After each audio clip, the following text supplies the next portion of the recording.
How do you say no without feeling guilty? Setting boundaries with colleagues, friends and others is a problem for many. But in personal and professional life, it means huge psychological benefits. For many, setting boundaries with the people they love and work with is a challenge. However, setting boundaries in your personal and professional life has enormous psychological benefits. Anxiety and depression are just some of the mental issues or concerns that arise when there are no boundaries in relationships, says Nedra Glover Tawwab, licensed therapist and author of Set Boundaries, Find Peace. Setting boundaries can protect against harmful experiences in the workplace. A lack of boundaries can make people feel helpless and hopeless. But setting boundaries with friends, family, and partners can actually help strengthen those relationships. Setting boundaries can also protect you from harmful experiences in the workplace, Lisa Bobby, a psychologist and clinical director of Growing Self-Counseling and Coaching in Denver, Colorado, told CNBC. Setting boundaries means knowing your own limits about what you will and won't tolerate, she says.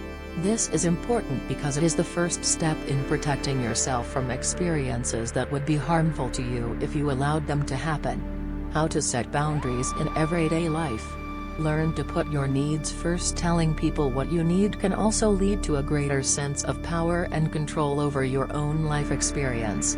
Taking care of your own needs before or along with the needs of your loved ones can often be labeled as selfish, but it is not. Neglecting yourself is not the way to show how much you care about others. Start putting yourself first. This can be a helpful step towards expressing your needs and wants. Think about how you use your time. Saying yes to everything your boss, friend, family member, or even partner asks of you leaves you with little energy to pursue what makes you happy. How you spend your time and how much of it you give to others is essential. If we think of time as limited rather than unlimited, many people are more aware of their time's importance. Remember that you only have a limited number of hours in the day. Then you'll be more likely to say no to experiences that don't serve you. Speak from yourself when it's finally time to draw the line. Talk about your actions, not the other person's actions. Be clear and concise without over-explaining yourself. Your boundaries are about you. Communicate with I statements instead of you statements. Instead of explaining the problem, focus on what you need.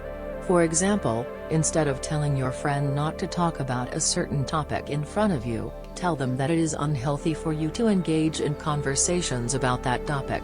It's important to remember that not everyone will respect your boundaries, even if you communicate compassionately. Anyone angry about your boundaries may react angrily, and you may want to reconsider how much you want them in your life.